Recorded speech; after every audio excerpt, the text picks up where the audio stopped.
Hello everyone, সবাইকে শুভ দীপাবলি জানিয়ে আমি আজকে দিনটা শুরু করলাম।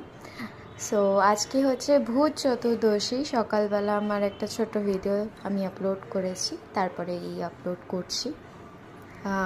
সন্ধেবেলায় 14 প্রদীপ জ্বালানোর কথা ছিল, তো যেই ভাবা সেই কাজ জ্বালিয়ে নিলাম। আর প্রত্যেকটা বাড়ির কোনায় কোনায় প্রদীপ বসিয়ে দিয়ে এলাম, আর বলে এলাম ভূত আমার পুত, পেতনি আমার ঝি, 14 প্রদীপে জ্বালিয়েছি, করবি আমার কি, রাইট? এরকম কিছু একটা ছড়া ছিল, ছোটোবেলা থেকে বলি, মা শিখিয়েছিল।